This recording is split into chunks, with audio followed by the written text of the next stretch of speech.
Welcome to the Talking Mortgage and Real Estate Podcast. What is the secret to success? How do successful people maintain their drive and desire? If you want answers to these and other questions, stay tuned. And now our host, John Collins. Welcome, everyone. I hope you're having a great day. I love to talk to interesting people and discover what motivates them.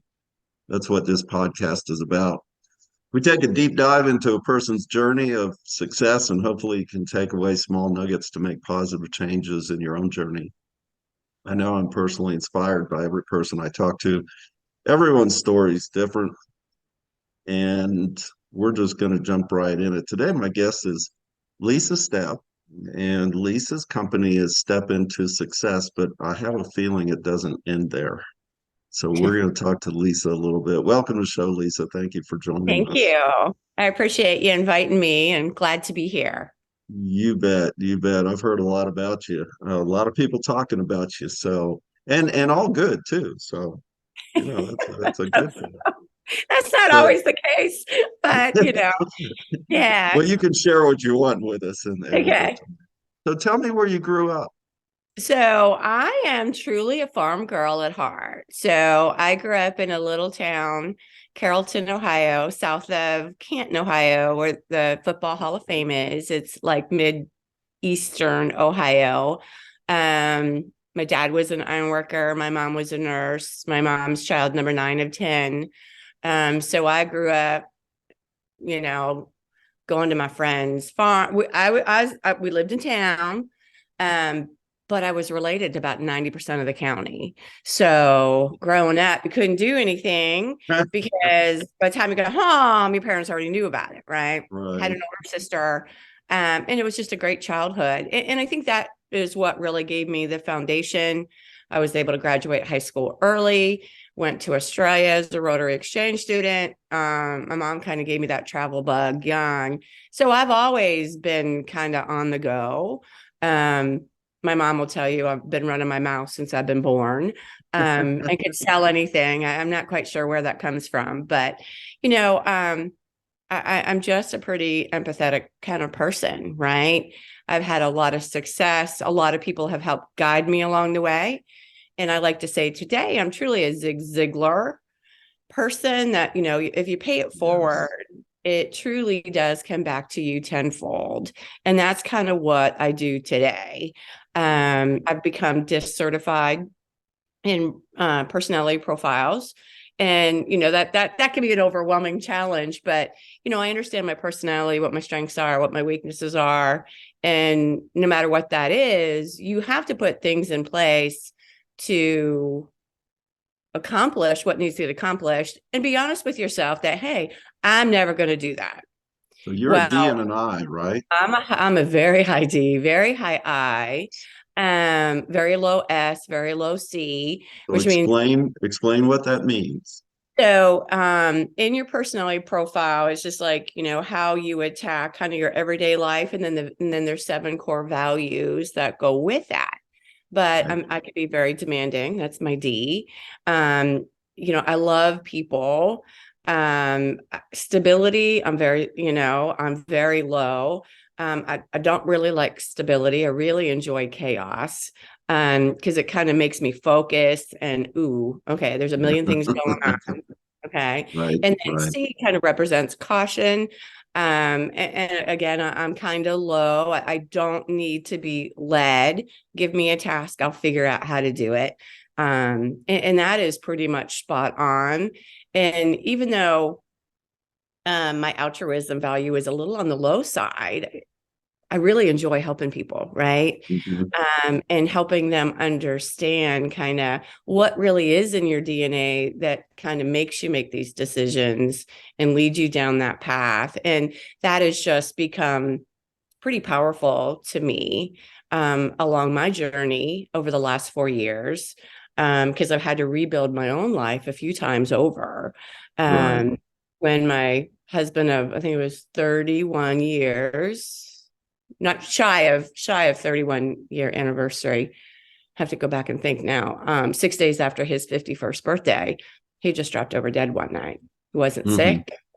And that was, that's hard that's a journey in itself. Yeah, it is. And I've got 3 kids, and it was tough. I did grief class 2.5 sets, which really helped me out tremendously. I just thought that I could load up my kids and go here and go there and go travel. And my counselors kept telling me, you're never going to outrun this grief. You're never going to do it. Moved my kids out of public school, put them in private school. I mean, it was just a mess. Mm-hmm. But, Mm-hmm. I got through it. I had a very, very strong inner circle. And I'm somebody that has never lived near family for really the last almost 30 years. I have a huge family. But I was always at least 1,000 miles or 5 to 1,000 miles away from my closest relatives. So pretty independent, because we had to be. And me and my husband both kind of climbed that corporate ladder and went on our merry way. And now I'm just like, okay, now I got to do this all over again.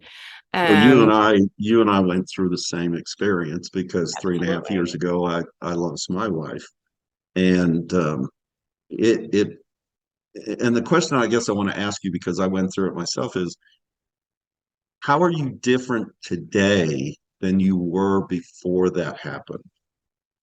I totally understand how short life is, right? If it doesn't bring you joy, it does not belong in your life. Cut it off, right?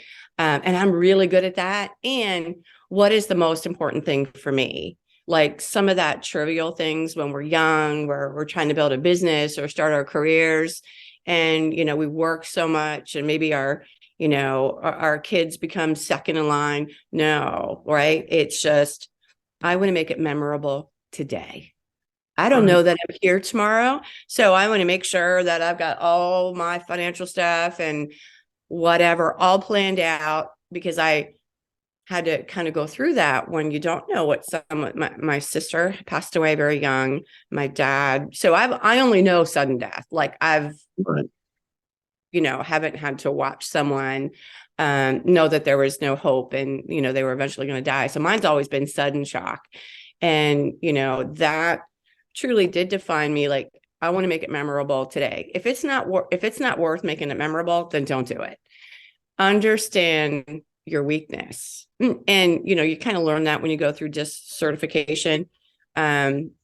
What are the things that that needs to happen that you are just not willing to do, and be honest with yourself, right? Because a lot of times we're not. And I I'm think you really, reprioritize your life, yeah, because all of a sudden you realize life is finite. You absolutely. know, we go through life and we don't think about death, and we don't think that there's an end to it because we're usually so busy. And all of a sudden it slams into you and you go, oh, wow, yeah, there is an end to life. And you go back and you go, okay, what's really important? What won't I sacrifice today? Absolutely. And there is one defining moment when I knew that I needed to get my kids out of public school. I do live in Knoxville, Tennessee. We are Catholic, so we are the minority in where we live. Um, and I'm like, so we went, and I'm like, let me go see if I can get, because I have a sophomore in high school and I've got a 7th grader. My daughter's already graduated. Couldn't get the Catholic schools to kind of fit our schedule because I was working full time as an Right. account executive. So, and there was no busing. So I had to be in 2 different locations, same time. And I'm like, that's not going to work. So, my kids, and I was raised Baptist. We ended up in a very small, private Baptist school, First Baptist Academy, and they were fabulous. Love them. And, but that meant uniforms. That meant got to be in the car at 7:30 in the morning because they got to be at school. I got to pack their lunch. There's all these things, There's all those things, yeah. all these things. And, that was my husband's wheelhouse, right? So, and that's kind of the moment when I really thought, oh my gosh, like I'm trying to do all the laundry, I'm trying to cook dinner, I'm trying to go to the grocery store, I'm working full time, and I got all this stuff going on, and I'm like, I'm going crazy, right? I'm not the person that will ever ask for help and like to come into my home to help me. Now I do, but at that time I didn't. And I was like, oh, and as soon as I sat down at my desk and said, okay, boys, this is what you're going to do. This is what you're going to do. And I wrote it out, made this little grid and said, okay, here's the school, like here's Monday through Friday, because then I have to pick my kids up in the afternoon. I had 5 alarms going off on my phone every day for things I needed to do. And some days I was like, all right, I don't even know where I'm supposed to be at this point, right? That's how bad I was. And just a fog, just trying to get through the day. Just, a couple months after my husband died. And I was like, oh, well, once I wrote it all down, Jack, you're going to do this. Jamie, you're going to do this. And if you don't pack your lunch, if you don't unload that lunchbox, if you don't clean it up, you don't know there's any food in the fridge to put in that lunch, failure on your part is not We're all growing up. emergency We're all growing up a little bit. on mine, right? And okay, this isn't too bad, Mom. Well, I think we got this, right? Did you also experience, though, that you didn't have another person daily to talk to, an adult? You kind of lose your best friend, and that's who you bounced everything off of. And And that, now you don't. yeah, no, but I had couple had come in a little bit later, but I did have a really tight inner group of like 5 people. And they were all across the country, so they weren't even close to me. And then one of my friends had their friends move to Knoxville, Tennessee, and one Sunday afternoon, I'm having a bad day, and here they are just FaceTiming me, and I'm like, "Who are you?" And they were like 3 miles from my house. So we became best buds, and they really helped guide me. And it was funny, as I'm trying to create a schedule, think I'm going crazy, have to have these kids do things. And once I did sit down that night, I'll never forget this. It was like light bulbs off. All you got to do is write it down, have a plan, hold people accountable, and life is good. Yeah. And at that moment, it was finally a little bit of light at the end of the tunnel. Like, okay, I got this. I came out the other side knowing I was stronger than I ever thought I was, because I endured it and I recovered from it. And that was a big boost to me inside as a person. I went, yeah, I can do this. Everything now, if I come across a hard time, I relate back to that and go, this is nothing compared to what I've been through. It's made me stronger, And I think it does. And, I was involved in a widow group, and then I finally had to walk away. What I could see clearly is I grew in my development, in my journey, they weren't. And my personality type is different. Like, I never want to be the life of the party. I'm happy flying under the radar. I'll absolutely be there. Me too. But if you back me into a corner, I'm going to be that little pit bull comes out, and I will eat your ankle pop, right? So, but I just try to live my life being a good person, helping people, and it's okay, right? It's just a moment in time. And it's funny, I look back on my Facebook memories, and I'm thinking during that time, like, what was I thinking then? Right. Yeah. But I never give myself credit for my strength. Because to me, it's just life. Right. Yeah, exactly. And I've learned, if I can be, it's all the G words. If I can be grateful, if I can be generous and have a life full of gratitude, that's really all we need. Right. I'm going to guess too, because your situation is so like mine, that your children saw the strength that you had to come through this in the end, and they learned from that, because I know my boys did. My boys realized how strong I was and took lessons away from it. Yeah, my 12-year-old, well, he was 12 at the time, has some medical issues that are very challenging because it's so rare. He has a derivative cystic fibrosis. Thank God it doesn't impact his lungs, but he's got pancreas issues and his, the whole belly and all this stuff and this medicine and that medicine. And, but he's super uber intuitive. And I think, he gets a little bit more of that from his dad. Right. So, he's going to be that kid who walks into the room and looks at everybody and says, and he's, pretty bright, but, he's had the roughest go. And when his buddies come over and like, we all hopped in the car, went to watch I think it was the Chargers or the Rams versus Atlanta Falcons football game. I'm like, I can't believe I'm loading these 16-year-olds up and going to Atlanta for the weekend. Cause it's just 3.5 hours down the road, but we took off and went, and, that was the first time I really noticed he's just mentally, and that sounds terrible, but his experience and, he's such a little old man in this 16-year-old body. And that's a strength that I don't even have. Right. Right. So to watch them grow and develop, has been interesting. And he wants to be a sports analyst. And it's going to be interesting to see, kind of where he goes with that. Interesting. Yeah.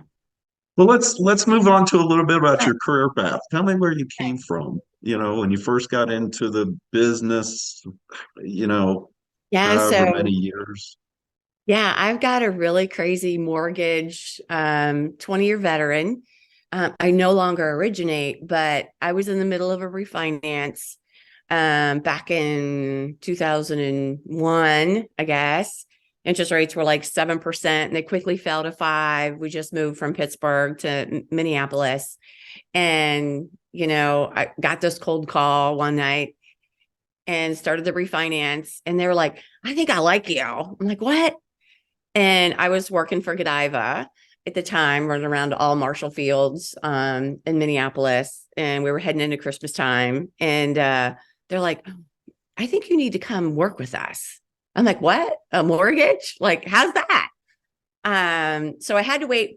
I waited till, because I just had a baby. So I waited till it was like the final four. So the owners and I think there was 4 of them. I think it was in New Orleans that year. They had, the world of subprime back then, had gone to the final four with AmeriQuest, I believe, or something like that. And they're like, we don't want you to quit your job, but I think you're going to be really, really good at this. So I'm like, all right, I'll give it a go. So started the mortgage industry. Countrywide was huge back then. That was, it was a broker. Sent all my loans to Countrywide. But I was all A paper. So not that I even understood what A paper meant. I was just good on the phone.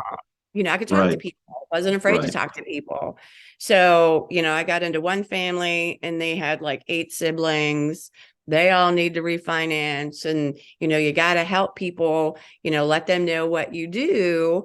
So I just hit the ground running, never look back. 3 years later, we get transferred to New York, and I'm like, oh, now what? Right. So met the Chase account executive. He's like, hey, it was just with Chase. So I just picked up the phone and called this guy and said, hey, I'm moving to New York. I need a job. And I kind of like this account executive thing. So he made me do a project that I had done in about 24 hours. I had to find every broker in the state of New York, but I didn't know counties, to see how many available accounts were available at the time. And that was daunting. And he's like, I cannot believe you've got this done. He's like, let me know when you get settled in New York. So I started working for Chase, 0 accounts, brand new account executive. I went from 0 to $60 million in 12 months, just selling home equity lines of credit. That's what I did. Wow. So went through the downturn, made it through 3 rounds of layoffs, didn't want to flip to A paper at that point. So then I went back to a bank and started originating again, but they wouldn't hire me. They're like, yeah, you don't have any origination experience in New York. And I'm like, well, hold on a minute. So one of my colleagues at Chase, his brother was the president of Citizens Bank in Virginia. Hey, Ron, I need a favor. Can your brother help me get a job? So 2 days later, I get a call. Okay, I guess you are coming with a guarantee. So we're going to hire you. And I immediately went into CRA lending. If you were not a US citizen, if Albany Med had brought you in on some kind of special visa to work at the hospital, I was your mortgage girl, right? I didn't know what a Tough susu. market, isn't it? Very tough market. Yeah. But Albany is filled with 2 to 4 units. And all the big banks with CRA lending, there was grants available. I did a lot with the mayor's office to promote home ownership. And it was a great thing. They called me United Nations because if you were a US citizen, I typically didn't write your mortgage. You had to be on a special visa. Yeah. And loved it. Those people were so grateful, right? Yeah. They just were like, wow, I'm in America. Now I can buy a home. I'm going to bring my family. And it was just spectacular. And then I made the mistake of leaving with another guy to start a purchase business. That wasn't too good because, and then that's when I met Carl White and the Mortgage Marketing Animals. I think it was 2012, Freedom Club. Flew down to Clearwater. I think there were 20 of us in boot camp. Most of those people I'm still friends with on Facebook. And now one guy I just met for the first time about 3 weeks ago. I'm like, you know how long we've been friends on Facebook? Because of Carl White. And and so I could not pick up the phone and call a realtor.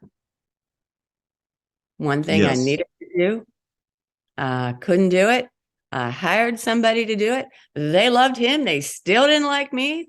They would meet with me. I'd follow up, nothing. And I know looking back, I was at the wrong place. Didn't have a lot of support. I hate the minutia of processing and looking at all those documents. Yeah, no.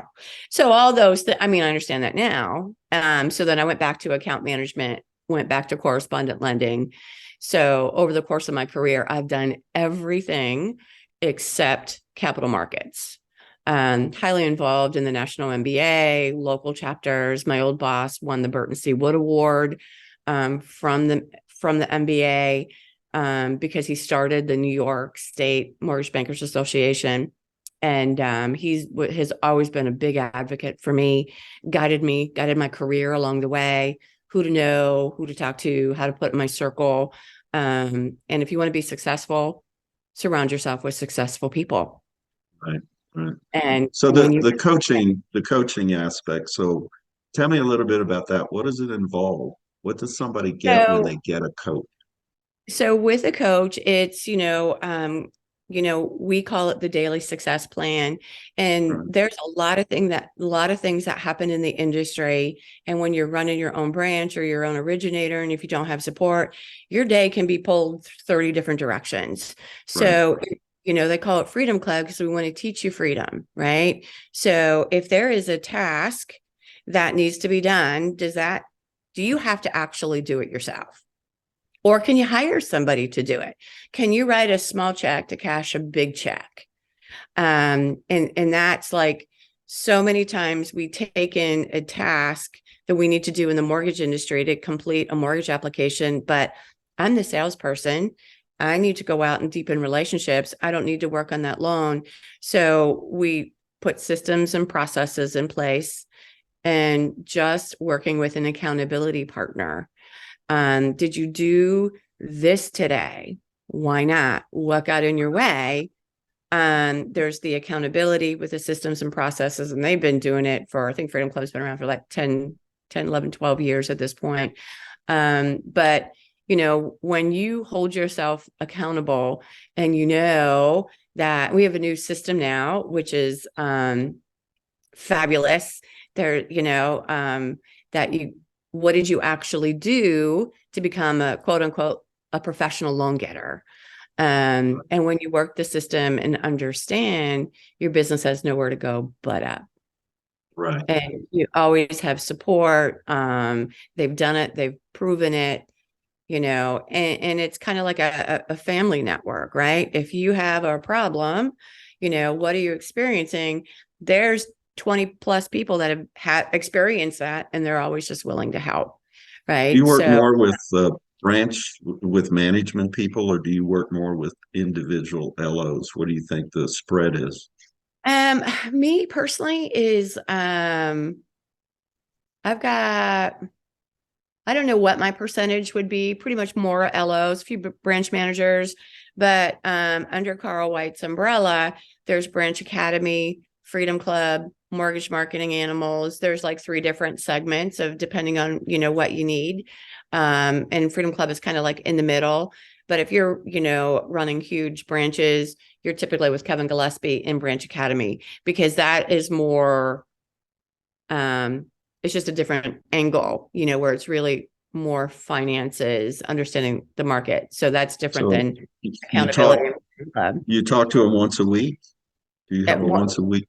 For Freedom Club, I can't speak for Branch Academy, but for Freedom Club, it's coaching every other week, 45-minute segments. Okay. Yeah. So it's like I'm heading in this week to coaching week. It's a week on, week off. And I absolutely love it. I am like a kid in the candy store when I work with people, and to have them say, "Oh my gosh, do you know I've exceeded my 2021 income already?" Like, how cool is that? Like, oh my gosh. In a down year too. In a down year, it doesn't matter what's going on in the market, right? Are you doing an activity that's going to generate business? So let's say I'm just as an example, let's say I'm an LO and I'm working for a corporation or a branch, whichever it might be. And I come to you and I have no system set up.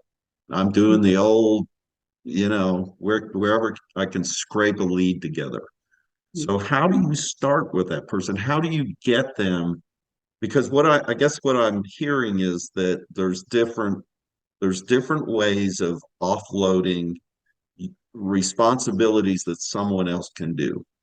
Absolutely. Absolutely. So how do you take this person that basically has been doing it the way probably 80% of loan originators out there do it, and take them to that higher level where that freedom comes? When somebody new starts, there's specific steps we have in place, right? So you have to understand the foundation first. Who you are, how do you operate? Then we look at your teams and, what is your triad of awesomeness? What do you absolutely love to do that makes you money? What are the different things that happen throughout the day? Do you have anybody that you could delegate that task to? And some of the most successful people that I see is people actually answers the phone, and that's not the loan officer. Like, how cool is it when you've got someone or there's answering services out there, and you get an inbound phone call, you're no longer tied to your cell phone, and they're like, "Hey, how can I help you?" "Oh, well, let me go ahead and let me text you this application out right now for you." That doesn't have to be done by the loan officer. It doesn't have to be done by the loan officer. And everybody's really different. And when everybody comes in, we've got a whole team that identifies, why are they coming into Freedom Club? What's their biggest pain point? Because all of us coaches have different wheelhouses, right? And I can be pretty edgy. I'm very high energy. Only thing I care about is the resolution. And sometimes those conversations can be hard. I'm not afraid to have those conversations. Well, okay, why didn't you do anything that made you money this week? Sometimes we don't want to hear it. Yeah, absolutely. You don't want to hear that. Well, you kind of pay me to help you, but right now you're not even helping yourself. So let's talk about that, right? So a lot of questions. I really like my crew to identify that themselves. So if I kind of want them to say something, I'm like always poking and prodding them with different questions, like trying to get them to see my perspective, but they identify it on their own first. And then there's certain, I know what my personality is. And if it's somebody that's super uber quiet, I'm like, oh, I don't know what to do with you. Right. So don't give me somebody Well, that's right. I kind of know your backstory a little bit. Well, not your backstory. I kind of know your where you are right now. So is how do I segue into this? Because I was trying to lead you down the path, but you basically have a virtual assistant service that you provide. I'm Is kind of the that facilitator.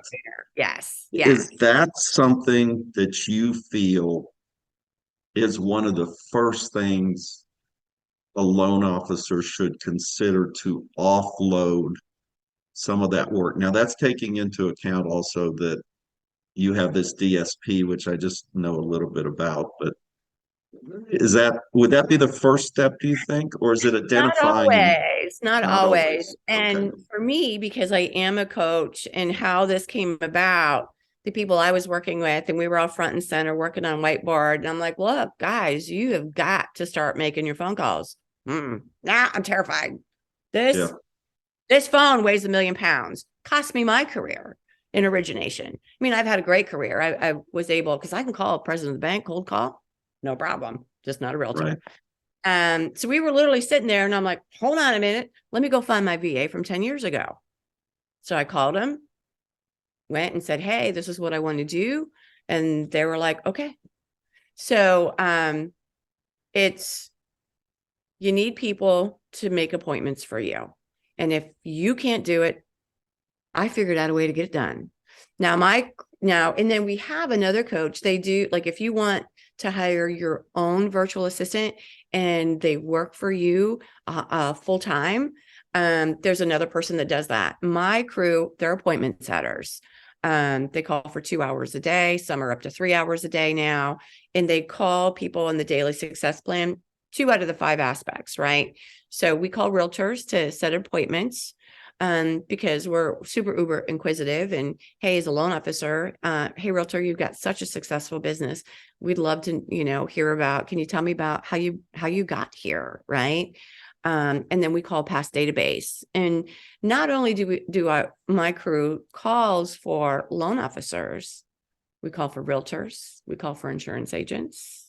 So Really? any salesperson, I've been talking with a company that they want to call all their servicing clients. Not, that's pretty big. And I think they just need to hire their own, but, that we're in talks with that. But again, it came down to somebody had a need. I'm like, I got the solution. And where we started in March to where we're at today, amazing. Right. If the connection is not good, they don't call for the day. Communicate. I'm kind of like the US voice, but I have 2 people. One's in the Philippines, one's in Melbourne, Australia. They control the schedules, they control the training. So they're doing 90% of all of that. But as a coach, it's a fine line. I don't blend those two, right? I will disclose, I've got that opportunity, but that's never I'm not trying to sell you anything. If you have a need, absolutely, I'm going to jump in, roll up my sleeves. I'm going to help you out. And VA services are really inexpensive. So somebody who didn't have a lot of production could afford it. Absolutely. So Yeah. we charge a setup fee based on the system. Typically, we're using Phone Burner. Bonzo is a hot topic right now. We're going into Bonzo. We go into Jungo, but we also want to make sure that proprietary stuff is separate. And I am approved as a vendor for some national mortgage companies. Because most of the time proprietary information is not in the systems that we use. Sure. Yeah. But that's very, compliance is very important to me. Really, you gotta make sure you got yourself protected all the way around. So is the first time Yeah, and I keep coming back to the loan officer, but I know you're doing it for a lot of other businesses. So it could be a realtor too. So is the first time that the loan officer or the realtor talks to this person, is that the first time they have a one-on-one conversation? So the VA setting up the appointment basically hands it off to the LO or the realtor, and then the realtor or the LO. That's the first contact they have with this person then. Absolutely. They don't know one another. So Uh, yeah, so we set the appointment. However, the person wants those appointments, whether or not it's phone, Zoom, or face to face. Calendly is what we typically use with workflows to set right. those appointments, and it does the automatic follow up. And then the VA is also called a follow up. And ironically, I have to rely on the loan officer to give us the results of those meetings. Typically, we don't see a big difference between phone, Zoom, or face to face, Really? but I know some of that data is skewed because not everybody tells us, right? So Sure. we get Yeah. the appointment, follow up. The money's in the follow up, you know, what we call Thor's hammer, which is making that initial cold call to set an Right. appointment, is very simple, but not everybody can do it because we all So get when in you our say mind. the follow-up, that's after the meeting? Okay. After that first meeting, then you want to build that relationship with that realtor or whoever you're meeting with, right? So now we want a 12-week plan to make sure that they deepen the relationship. Now that's And on the LO or the VA? that is on the LO. That's We'll on get the the LO. process Okay. started for you, and then Okay. we're out. That follow-up, it's like dating, right? So if you're, well, you got to communicate weekly and get to know that person and, ask for the referral, and So build. you're basically, if any LOs or realtors are listening to this is a way to offload a huge part of their outreach and cover more area than they possibly could cover on their own. Absolutely. So that's really kind of the secret sauce is Yeah. just as much as you can cover. And with the internet today, I mean, I could do an interview or I could have a meeting with somebody 4 states away. Absolutely. And COVID kind of taught us that, right? Yeah, too. And as bad as COVID was, it really business wise opened up so many new facets of Right. doing business in multiple states, thousands of miles away. I know a person, she lives in Maryland, but her book of business is in La Jolla, California, or San Jose. It's crazy businesses. And so she does go to California, and it's pretty cool, right? Yeah, yeah. But when you do get started, and one thing I always caution everybody, because I've personally gone through this, when you start something new, right? It takes 6, 7, 8 weeks before it becomes a pattern.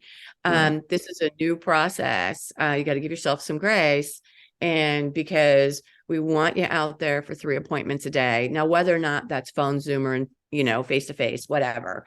And then you got to follow up, and you got to send them a text message, and hey, let's write them a handwritten thank you note. I've gotten 2 this year. If you want to know the power of something, write a handwritten thank you note. Yeah. But you have all this structured out for them too. That's all So right. when Yeah. when you guys go as a coach, you've got this system The system's preset. right. If they'll just follow the system. If they will just do what we ask them to do, And it I'm will like work. you. I You know, hate cold calling. I hate cold calling. I'll do everything else, but cold calling is not in my wheelhouse. That's right. And that's So, okay, right? It's okay. Just put something in place to make sure that happens. If you want to yeah, grow your business, you have to go build relationships with different spheres of contacts that can drive that business back to you. And you need to reciprocate as well, right? yes, yes. So, and, collectively, 2 minds plus is always better than one. And that's, Yeah. with Freedom Club or MMA or Branch Academy, it's awesome. So how long have you had the VA service running? just since March. Just So March, so it's fairly new. So and tell me where you think the VA business is going to be 5 years from now. What's your future? What's your goal? um hopefully that my family's taking care of it for me, right? Right, I'm hoping just to I mean, I'm going to be 57 in a few months. Can I really retire in 3 years? I don't know, but as, and I've got a 21-year-old in this house too. So as VAs are going to continue, the worldwide worker is going to continue to grow, and grow, right? right, right, Um, those that and there's people that can manage a VA, like mine's not management, right? We're totally transparent. You get your daily reports. This is what happened. Here's your appointments. Just give us the feedback so we can document no shows, how the appointments went, so on and so forth. But I do expect that because it's been around forever, but COVID and technology, there's no reason why VA services will not continue to grow exponentially. Even big corporations now are reaching out, and while I call my business partner, who was my VA, he ran the call center. So that's how most of my people have a minimum of 5 years experience. So they know And what they're doing then. I know, yeah. And if you cannot spit that rebuttal out, and every call is recorded. Right, If there's an issue, let's go listen to that recording. What happened? Yeah, it's, Carl White says, hey, you need 10 appointments a week. We're right, in December. We're not seeing that. And we track daily, weekly appointments right now are coming down. Our talk time's increasing, which is kind of unusual. We're having yeah. more conversations. The VA is talking to more people, but we're so close to the holidays now. That's what I'm hearing too. Yeah. Yeah. And, but consistency, because I love when someone will call me, oh my gosh, I just finally got the apology. We've been calling for 11 weeks. Yeah. They Thank you. listen to the voicemail. They may Oh, not they call you do. back. They do. They do. So if you think it's not working because maybe your appointments are a little low, I'm telling you, the school calendar impacts us more than anything out there. If there's a major shift in the school calendar, if it's fall break, the end of July, first week of August, a lot of Southern schools, like that was powerful because, we're kind of learning because we're just still, putting these days behind us, our first December to call. We know that we're going to start back up January 3rd. We're going to be done on the 23rd because we're not making any appointments right there. And hopefully, we'll hit the ground running, but, we track it because everything we do in life, you got to have a plan. You got to track it. You got to look at it, right? What happened and be able to pivot. We pivot a lot. It's kind of like goals, and goals, you have to have a goal, you have to have a plan of how to reach the goal, and it has to be measurable. Yeah. So it's the same thing. Um, so I guess my view is, of the industry is that, yeah, we're in a rough time right now, but I see us right now planting the seeds and building for next year. I'm an optimist. I am too. So it's to me, next year is going to be a great year. Now it won't be without its challenges, but we're seeing a lot of people exit the market too. There's a lot of LOs and realtors that are getting out of the business. Right. Right. There's not going to be as many people around. So I think 2023 is going to be really a super year. If We're you if you are cleaning the closet executing out a little, and the plan, yeah. And if you have a plan. and those, because 2021 was just crazy, right? Phone was Yep, ringing, yep. refis coming in, struggling to get everything done, taking 2 months to close a loan, just because of pure volume to just whoop.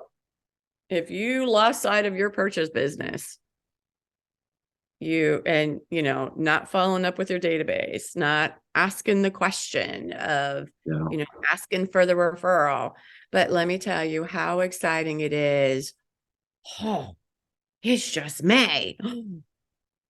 I have been building my referral base. Oh my gosh. I've already exceeded my 2021 income already. Yep. Just melts my heart, right? Yep. Yep. Go celebrate and go celebrate the little win, right? I believe in that. Oh my gosh, you had 15 appointments today or this week. Go take go to dinner. That was awesome. Like, go celebrate that. Yeah. And then you want more. So, what's the most important trait you think that a realtor or a loan officer needs to have? Is there one trait, one value, No. enthusiasm, drive, positiveness? I think the most, and I don't want to pigeonhole this, right? There is a certain type of salesperson. I'm a high D, high I, but I hate the minutia, right? Right. If Right. you were to say, Lisa, and I've been asked to come out of retirement, and I'm waiting for my builder to start a subdivision, and maybe I'll do that. But for me, I'm like, who's my loan partner? Who's answering my phones? I'm only working 4 days, and I sure as heck not working on Fridays. Right. And if I go to originate, I know enough that I need this team structure, but then I've got to commit to X amount of volume to pay for these people. But that's me. But most of everybody I work with rare exceptions, we're all high D, high I's because we're truly DNA salespeople. So, is there somewhere somebody can go to take this test? Yeah, I think it's oh gosh, I think it may be just disprofileonline.com Okay. or they've been around forever. It was eye-opening for me. Like, I didn't even know I Okay. had an interest in understanding, my personality. And there's all there's attachment theories. There's somebody showed me there's all kind of different personality things, but we really like the DISC profile because your core values is the things that you will or won't do that impact that DISC profile. Like, I'll look around for it and yeah, hang on. I want you to finish that thought, but I'll look around yeah, and see if I can find a link for it, and I'll drop it in the description below on this podcast. So go ahead. What was your thought there? Because it was important. yeah. And I think people that are sincere and genuine are the ones that are the most successful. They have a plan. They truly want to help people, and they execute and implement. And by taking care of the people that sends them referrals and reciprocates, they want to be out in their communities. They, want to be involved. If you're a loan officer, be involved in your local MBA chapters, whether or not it's a broker or a banker. Get out there, volunteer, do all of those things to give back, and it comes back to you. And I do see more DIs, and because that's your true salesperson, right? And we hear that over and over again. Yeah. That service will. The goal is not to get business out of service, but it's the byproduct of service-oriented people. Absolutely. And it's just interesting the way that happens. So if somebody wanted to get a hold of you because they're interested in this VA, yeah, how do they do that? So they can go, I just send everybody to my Calendly.com link. It's calendly.com/step into step with 2 P's, STEPP into success. And then you can just pick, there's like a couple different options. As soon as you schedule an appointment, you automatically receive like our introduction email. And then we get on the phone if we think it's a good fit. And then I'll release, some information you need to fill out for us to get you started. Okay. But And then how long does it take to get somebody into the program? it can be very, very quick. With the lag is when a loan officer does not have, we require at least 400 agents contact information to get started. Right. Because Okay. we call 4 days a week, 2 hours a day for a total of 8 hours.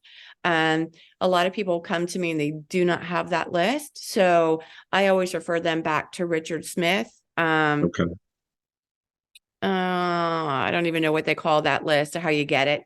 Or, title companies, broker owners or realtors, sometimes like your local association of realtors. Well, because we want to make sure we're calling qualified agents, someone that is Right. close. Which is a whole nother, That's a whole other conversation, right? another podcast.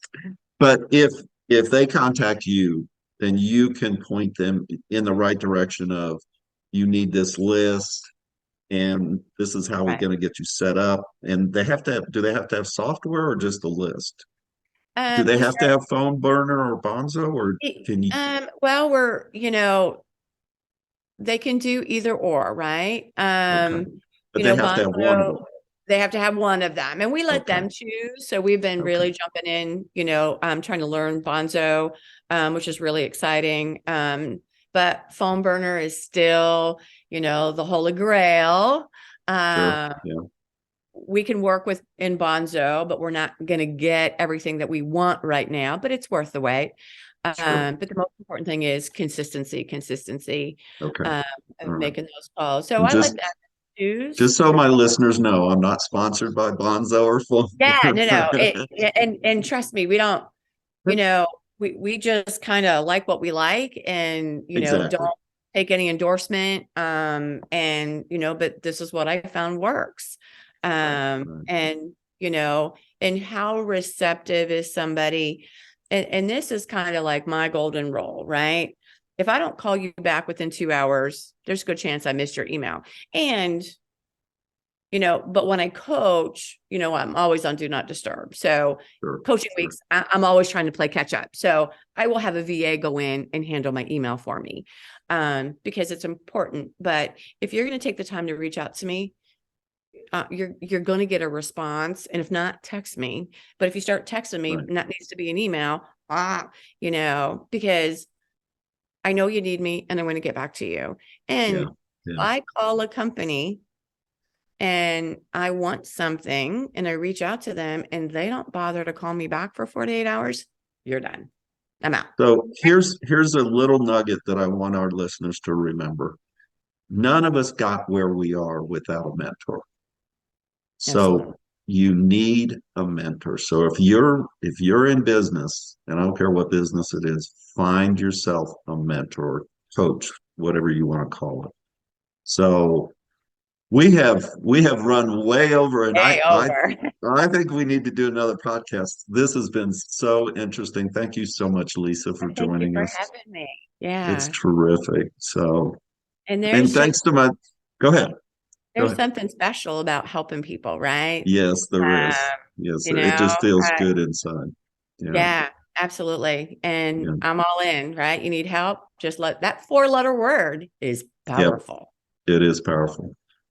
Thank you to all my listeners for joining us on this episode. I hope you enjoyed it. Remember to subscribe so you don't miss the next inspiring episode. I'm John Collins. Until next time, take care. Thank you.